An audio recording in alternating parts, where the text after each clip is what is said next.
Welcome back to Simple Trends. In today's video, let's make Ganesh Chaturthi special. Yes, Modak or the South Indian Kodakattai.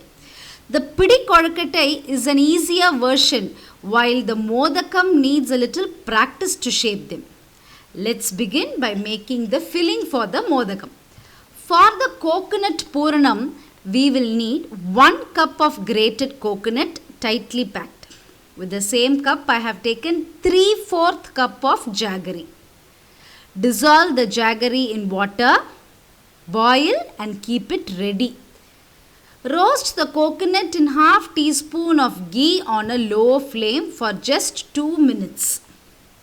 Filter and add the jaggery syrup to the coconut and mix well.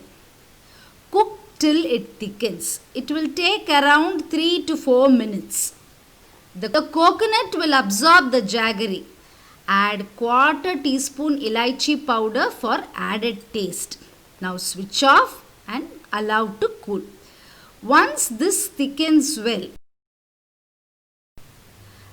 this will thicken well on cooling, but ensure that there is no water content in the Puranam. The coconut or Thengai Puranam is ready. Now let's make the Yellu or sesame seeds Puranam. For this I have taken 3/4 cup of white Yellu. It is also called as til or sesame seeds. Half cup of jaggery. I am making a lesser quantity of this til or Yellu Puranam as it increases the body heat.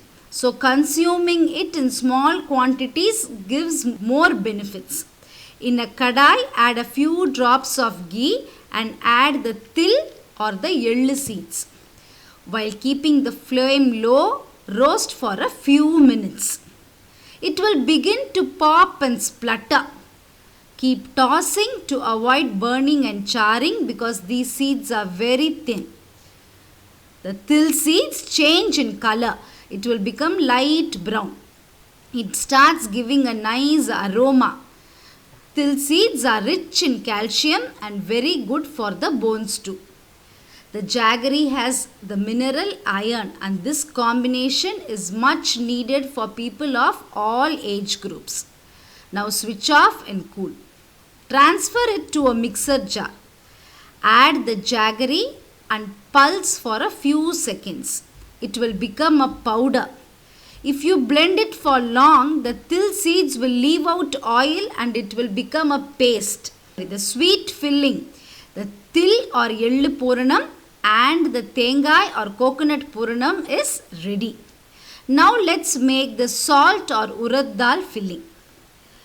I have soaked half cup of urad dal for around 2 hours. I will grind it with 1 green chilli and a piece of ginger. It should be ground to a smooth paste. You can see now it is coarsely ground. I add the needed salt and grind it to a smooth paste. Steam it in a idli mold for 10 minutes and allow to cool. Once it is cool, we will make the Puranam. In a kadai, add 1 teaspoon of cooking oil. Add 1/4 teaspoon mustard, a little urad dal and hing. When the urad dal turns brown, add a few curry leaves and crumble the steamed urad dal into this. Crumble them well so that there is no lumps. Cook well for a few minutes. These 3 fillings are the traditional Puranams for the Modak. You can create variations by making a filling with vegetables also. Add 2 tablespoons of grated coconut and cook for a minute. Switch off and allow to cool. In the meanwhile, we will make the dough for the outer covering of the Kodakattai. I have already uploaded the procedure to make wet rice flour for Kodakattai in my Varalakshmi Puja video. The link to it is provided in the description box. For 1 cup of rice flour, I take 1¼ cup of water. Add a pinch of salt and 1 teaspoon of gingerly oil and allow the water to boil. Once it begins to boil, reduce the flame and slowly add the measured rice flour. Mix well so that there are no lumps and cook it. It will get ready very fast. We need to be quick to mix it. This comes out well only if made in a vessel which is heavy bottomed. So I prefer using the cooker as it is easy to cook the flour in it. To check if it is cooked, dip your hands in water and touch the dough. It should not stick to your hands. You can see it has formed a dough and comes like a ball without sticking to the sides. Now switch off. I have kept a wet cloth ready to keep this dough.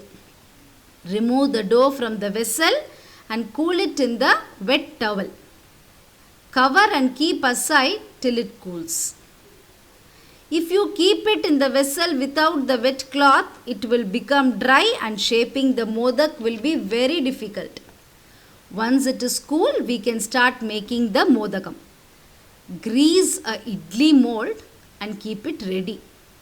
I prefer using the mini idli mold so that the modakams don't stick to each other while getting steamed. All the fillings are ready now. Take a small portion of the dough. You can grease your hands with a little oil and knead it well. There should be no lumps. Divide it into small portions, the size of a medium gooseberry, and start shaping the modak. Use a little rice flour and start by pinching the outer sides. It will come out like a cup. Keep the filling inside and close the edges and shape like a modak. It should not be too large. Small bite-sized ones will look good. For the salt or urad dal modak, I will shape it a little differently and close the edges like a somas. This is to easily identify them. If there are lumps in the dough, the modak cannot be shaped well and it will break. Once I have done a few of these, I will steam them in a idli cooker for 10 minutes. Close the edges well so the filling doesn't spill out. Take only small portions of the dough from the wet cloth and make it in batches. This way the rice flour dough doesn't become dry and the shaping of the modak becomes easy. It is ready in just 10 minutes now. Along with the modak, you can make channa dal sundal, urad dal vada and payasam for Ganesh Chaturthi as prasad. The links to make vada and payasam is given in the description box. We have already uploaded those videos. Grinding urad dal in a mixie for the vada. Let Lord Ganesh, the remover of obstacles, shower his blessings on all of us for good health and happiness. Hope you enjoyed watching this. See you all in another interesting and useful video. Don't forget to give a thumbs up and share this with your friends and relatives. If you are watching my video for the first time, subscribe and motivate our efforts. Bye.